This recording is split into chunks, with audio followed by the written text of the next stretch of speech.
화가 렘브란트는 여러 작품에서 자신을 그려 넣은 것으로 매우 유명합니다. 순교자 스데반이라는 작품에서는 스데반을 향해 환한 모습으로 사납게 돌을 던지는 군중 가운데 한 사람으로 자신을 표현했습니다. 빌라도 법정이라는 작품에서는 예수님을 십자가에 못 박으라고 고함 지르는 군중 가운데 한 사람으로 자신을 그려 넣었습니다. 돌아온 탕자라는 작품에서는 먼 길을 돌아와 아버지의 품에 안기는 초췌한 탕자의 얼굴을 자신의 얼굴로 그렸습니다. 그러면서 렘브란트는 이렇게 외쳤다고 합니다. 주님, 저도 그 현장에 있었습니다. 저도 그 죄인들 가운데 한 사람입니다. 아버지의 마음을 갈갈이 찢어놓고 집을 나가 방탕하게 살다가 돌아온 둘째 아들의 마음으로, 죄 없으신 예수 그리스도를 십자가에 못 박아 죽게 한 죄인의 심정으로, 복음을 짓밟고 교회를 핍박한 살인자의 부끄러운 모습으로 주님 앞에 겸손히 나아간 사람이었습니다. 렘브란트가 그의 작품들을 통해 고백하는 영성은 많은 사람을 숙연하게 합니다. 나는 이 정도면 괜찮은 편이다. 나는 이 정도면 훌륭한 신앙을 가지고 있다고 생각한다. 난 아무 잘못이 없다. 나 정도면 괜찮다. 이렇게 말하며 사는 그리스도인들이 너무나 많은 이 시대에 저는 죄인입니다. 제가 바로 그 죄인입니다. 라고 말하는 렘브란트의 고백은 큰 교훈을 줍니다. 오늘 본문을 통해서 하나님께서 우리에게 원하시는 것이 무엇인지 알 수 있습니다. 하나님은 우리가 죄에서 돌이켜 하나님 앞으로 나아오는 회개를 하기를 원하십니다. 회개란 죄로부터 벗어나는 것, 주님으로부터 멀어졌던 마음을 다시 주님께로 돌이키는 것입니다. 우리는 죄악된 본성을 가지고 있어서 우리도 모르는 사이에 죄를 선택하고 아버지의 마음을 아프게 합니다. 누구라도 마찬가지입니다. 죄에 대해 무관한 사람은 단 한 명도 없습니다. 죄란 하나님으로부터 벗어난 모든 것입니다. 그러므로 하나님께서 기대하시는 성장과 성화의 길을 가기 위해서 지금까지 살아오면서 익숙했던 모든 것을 버리고 변화하기로 도전하는 회개의 용기가 우리에게 절실합니다. 사람은 과정의 존재입니다. 생명을 다하는 그날까지 매일 변화하는 존재입니다. 그 변화의 방향을 하나님에게 두고 날마다 옛사람을 벗으며 새사람을 입는 것, 그것이 바로 회개입니다. 자신의 죄를 인정하는 것은 대단한 용기가 필요합니다. 사람은 자신의 죄가 드러나려 하면 떠넘기거나 축소하거나 합리화시키기 쉽습니다. 그러나 용감하게 자신의 죄를 자백해야 새로운 일이 시작됩니다. 하나님께서 원하시는 것이 바로 이것입니다. 우리가 잘못할 수 있고, 사실은 우리가 잘못하는 경우가 훨씬 많고, 그래서 하나님께서는 우리를 징계하시고 꾸짖으실 수 있습니다. 그러나 그때 왜 이 정도도 이해해주지 않으셔? 이 정도면 괜찮지 않아? 이런 자세가 아니라 자신의 죄를 솔직히 자백하고 잘못된 것을 돌이키는 아픔의 시간이 주어질 때에 그 시간을 보내는 것에 대해서 감사히 여기는 사람은 새로운 일을 시작할 가능성이 있는 사람입니다. 오늘 본문을 통해서 하나님의 말씀에 불순종하고 하나님의 말씀을 거절한 이스라엘에게 하나님께서 행하신 일들을 보고 이 일을 행하신 하나님의 숨은 마음을 생각해 보면서 나를 향한 하나님의 음성을 듣기를 소원합니다. 첫 번째로 43절에서 45절까지 말씀을 보시면 하나님의 법도를 싫어하고 규례를 멸시하는 이스라엘 백성에게 취하신 조치가 무엇이었는지, 그러한 일을 행하신 하나님의 본심이 무엇인지 말씀하십니다. 법도와 규례라는 말은 작게는 하나님께서 모세와 이스라엘 지도자들에게 주신 가르침과 명령이고요. 크게는 성경을 통해서 이 시대와 교회에 주시는 하나님의 말씀 전체입니다. 이스라엘이 하나님의 법도와 규례를 좋아하고 자원하여서 지키지 않았을 때, 이 모든 것들을 위반했을 때 하나님은 두 가지 조치를 취하십니다. 첫째로 약속의 땅을 떠나 고난을 받게 하심으로 그들 안에 있는 죄를 걸러내고 거룩과 순결을 회복하게 하십니다. 둘째로 약속의 땅에서 떠나게 하심으로 그동안 사람들의 탐욕으로 쉬지 못했던 땅에 안식을 주시고 그 땅을 회복시키십니다. 땅이 회복되면 이스라엘이 영적으로 회복되어 돌아올 때 이스라엘이 새롭게 시작하는 데 좋은 터전이 될 것입니다. 하나님은 이스라엘이 징계를 받는 중에도 회복된 이후의 미래를 준비하시며 이스라엘에게 새 일을 이루고자 계획하십니다. 44절 말씀을 보시면 하나님은 그들이 원수들의 땅에서 고난당할 때에 그들을 내버리지 않고 미워하지 않고 아주 멸하지 않고 그들과 맺은 언약을 폐하지 않겠다고 하십니다. 왜냐하면 그들의 하나님이 되시기 때문입니다. 이스라엘이 음행함으로 남편 되신 하나님과의 언약이 깨어졌습니다. 그러나 하나님은 언약을 폐하지 않으셨습니다. 이스라엘의 언약은 깨어졌으나 하나님의 언약은 남아 있습니다. 이스라엘의 언약이 깨어짐으로 옛 언약은 죽었습니다. 그러나 하나님의 언약이 남아서 새 언약이 되었습니다. 언약이 깨진 현장에서 하나님은 선언하십니다. 보라, 날이 이르리니 내가 이스라엘 집과 유다 집에 새 언약을 맺으리라. 예레미야 31장 31절 말씀입니다. 하나님의 본심은 이스라엘을 아주 멸하는 것이 아니며 그들과 맺은 언약을 폐하는 것도 아닙니다. 징계 가운데에서도 새로운 일을 준비하고 계십니다. 백성들을 새롭게 하시고 땅을 새롭게 하십니다. 이어서 45절 말씀을 보시면 하나님은 애굽 땅으로부터 인도해 내신 이스라엘의 조상들과 맺은 언약을 다른 민족들이 보는 앞에서 기억하겠다라고 말씀하십니다. 출애굽 사건은 이스라엘 민족을 탄생시킨 역사적인 사건입니다. 동시에 고대 근동의 하나님의 살아계심과 그분이 참 신이심을 증거한 세계사적인 사건이기도 합니다. 고대 근동을 호령하던 당대 최강국인 애굽이 모세를 통해 이스라엘 해방을 주도하신 하나님 앞에 초토화되었던 사건은 주변국들에게 하나님의 살아계심을 나타내는 역사적인 증거가 되었고 대를 이어 회자되는 놀라운 사건이었습니다. 이스라엘 자신에게도 출애굽 사건은 이스라엘의 살아있는 역사가 되어 자긍심을 갖게 하는 사건입니다. 그래서 6월절은 이스라엘이 지키는 가장 큰 명절입니다. 하나님도 이 사실을 친히 기억하고 계시며 특히 그들의 조상들과 맺은 언약을 여러 민족들 앞에서 기억하시겠다고 말씀하십니다. 출애굽 사건 전체가 하나님이 이스라엘을 선택하셨다는 증거가 되기에 하나님이 이스라엘을 향해서 내가 이 일과 그 언약을 기억한다고 선포하십니다. 왜 기억하십니까? 내가 그들의 하나님이 되기 때문입니다. 이스라엘은 자신들이 지은 죄의 결과로 포로 생활, 고난의 시간을 보내고 있지만 그래서 하나님이 자신들을 버리셨다고 낙심하고 있지만 하나님은 나는 너희의 하나님이다. 내 언약을 폐하지 않는다. 세상 앞에서 기억할 것이다. 라고 말씀하십니다. 두 번째로 40절에서 42절까지 말씀을 보시면 이렇게 하나님께 조치를 당한 이스라엘에게 하나님께서 원하시는 것이 무엇인지, 이스라엘이 하나님께서 원하시는 그 일을 행할 때에 하나님께서 무엇을 약속하시는지 말씀해 주십니다. 하나님은 이스라엘이 하나님을 거스른 잘못을 인정하기를 원하십니다. 하나님께 대항했다가 원수들에게 끌려갔음을 깨닫고 마음이 낮아져서 죄악의 형벌을 당하되 그것을 기쁘게 받으면 그들의 조상들에게 하셨던 하나님의 언약을 하나님께서 기억하시고 그 땅을 기억하시겠다고 하십니다. 하나님은 회개하는 자들의 통회하는 마음을 받으시며 회복의 통로를 열어주십니다. 하나님의 심판과 징계의 목적은 멸망시키기 위함이 아니라 사랑하는 백성이 죄악을 버리고 하나님께로 돌아오도록 하는 것입니다. 그러므로 하나님께 징계를 받은 자들이 취할 태도는 죄에 대한 부인과 변명이 아니라 자신의 죄를 인정하고 연약함을 아뢰고 하나님께 자비를 구하는 것입니다. 심판을 받게 된 원인이 하나님의 무자비하심, 하나님께서 우리가 감당할 수 없는 높은 기준을 제시하시는 것, 사랑이 없는 하나님, 나를 인정해 주지 않는 가족, 동료, 공동체, 교회 성도들이 아니라 나 자신의 죄에 있다는 것을 깨닫고 이것을 끊기 원하는 진실한 마음, 상하고 통회하는 자세를 가져야 합니다. 아브람과 이삭과 야곱은 이스라엘을 대표해서 하나님과 언약을 맺은 조상들입니다. 하나님은 이들과 맺은 언약을 늘 기억하시며 그분의 신실하심을 역사를 통해 나타내고자 하십니다.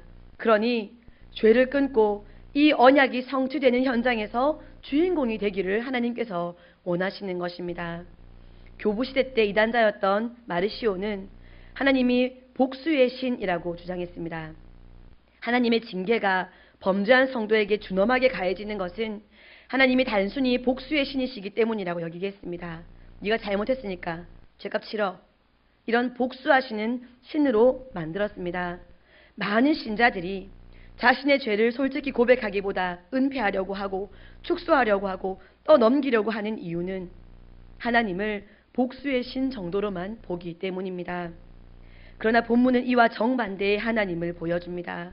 죄를 자복하고 형벌을 기쁘게 받으면, 형벌이 아프긴 하지만 하나님의 언약을 믿고 기쁘게 받으면 하나님께서 언약을 기억하여 언약이 성취되는 복의 자리에 앉게 해주신다고 말씀하십니다. 믿음이란 하나님의 눈으로 나를 바라보고 다른 사람을 바라보고 세상을 바라보는 것입니다. 나의 틀과 생각과 가치관을 내려놓고 하나님께서 바라보시고 생각하시는 관점으로 모든 것을 새롭게 바라보는 우리가 되었으면 좋겠습니다. 하나님은 지금 나를 어떻게 바라보고 계실까? 어떤 사람으로 하나님이 나를 기억해 주실까? 하나님께서 지금 나에게 원하시는 것이 무엇일까? 하나님 보시기에 내가 회복되어야 할 믿음의 영역이 어디인가? 하나님은 내가 무엇을 포기하고 무엇을 취하기를 원하실까? 이렇게 구체적으로 하나님의 관점으로 바라보고 사는 연습을 하셨으면 좋겠습니다. 나는 잘하고 있다. 내가 맞다. 나는 바른 길로 가고 있다. 나 정도면 괜찮다.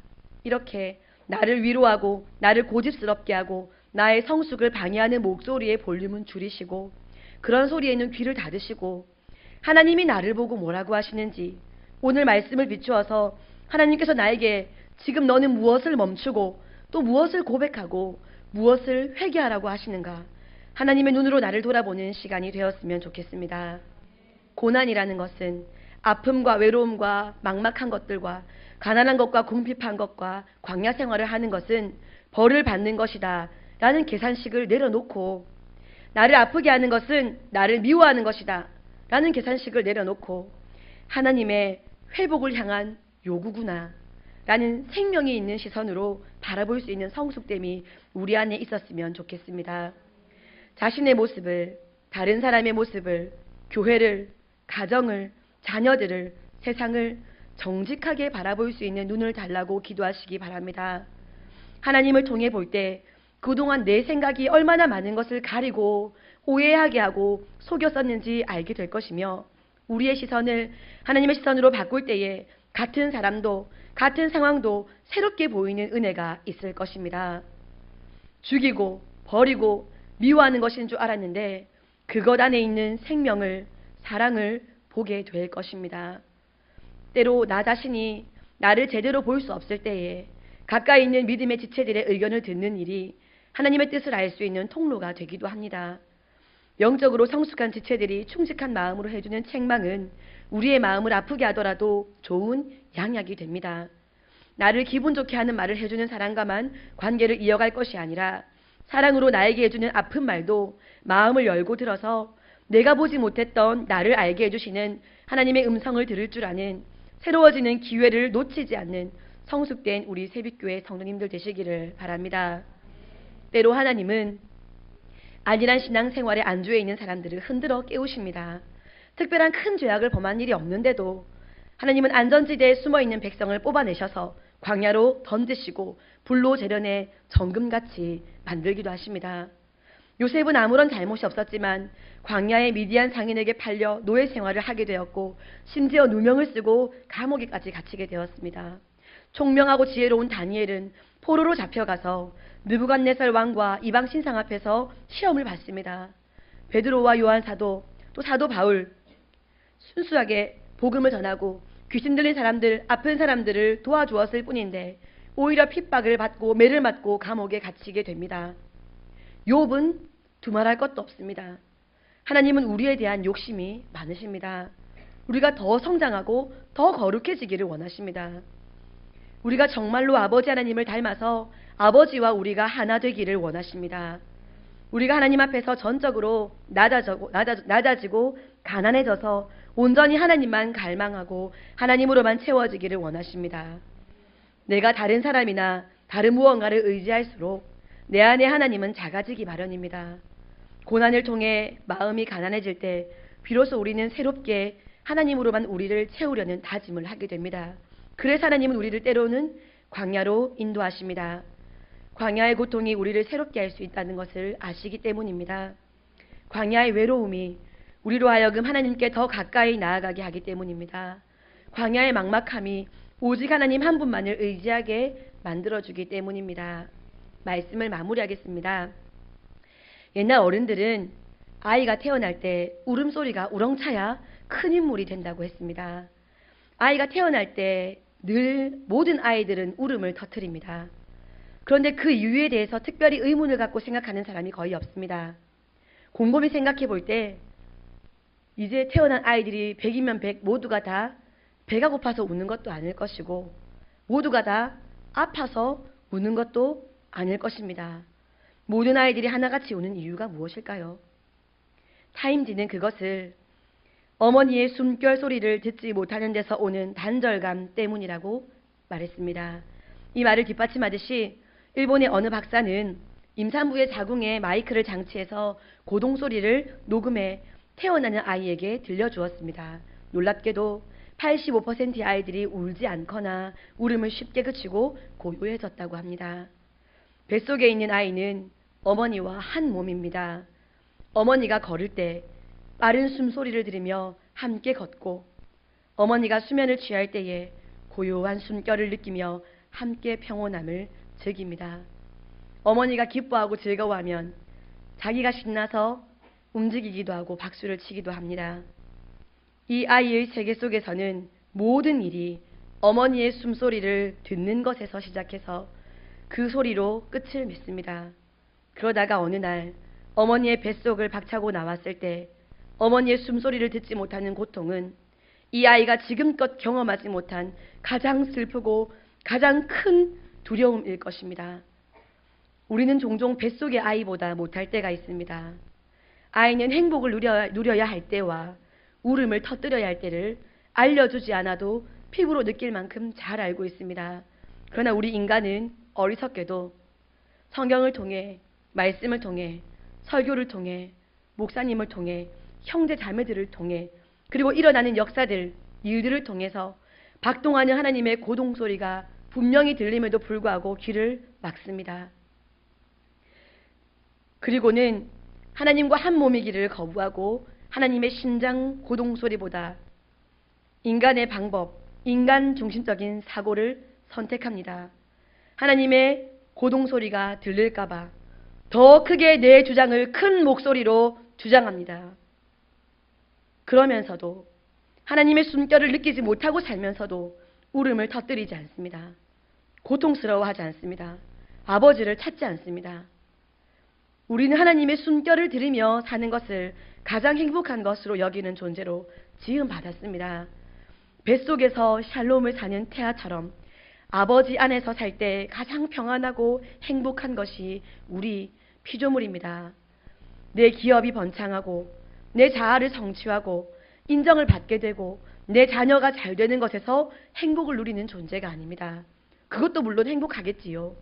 그러나 존재론적으로 우리 존재 자체를 바라볼 때 비교할 수 없을 만큼 큰 행복과 평안을 느끼는 것은 하나님의 세밀한 고동소리, 따스한 음성, 하나님의 움직임을 느낄 때 그때 우리가 가장 행복한 것입니다.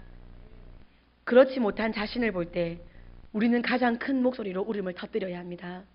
하나님, 제가 병이 들었으니 낫게 해주십시오 하고 그때 우는 울음소리보다, 하나님, 제가 지금 경제적으로 너무나 힘이 듭니다 할 때 우는 울음소리보다, 하나님의 고동소리가 들리지 않을 때에 가장 큰 울음소리로 우리가 울음을 터뜨려야 합니다. 죽을 것 같이 두려워서 울음을 터뜨려야 합니다. 나에게 이 감각, 하나님과 하나 되어야 행복하다는 이 하나됨의 감각을 회복시키기 위해서 우리 하나님은 오늘도 우리를 광야로 몰아가시는 것입니다. 아픔을 주기도 하시고 외롭게도 하시고 때리기도 하시고 찢기도 하시고 흩어버리기도 하십니다. 묵묵부답이실 때도 있습니다. 아담의 타락 이후 죄성을 갖고 태어난 인간은 하나님의 창조의 섭리에서 벗어나서 탄식과 고통 가운데에 살아가게 되었습니다. 어느새 우리 자신의 일부가 되어버린 그 죄, 상처들, 그 깊은 뿌리까지 도려내시기 위해서 하나님이 아주 아프고 날카로운 칼을 드실 때도 있습니다. 그러나 자녀된 우리를 향한 하나님의 징벌에는 사랑이 숨어 있습니다.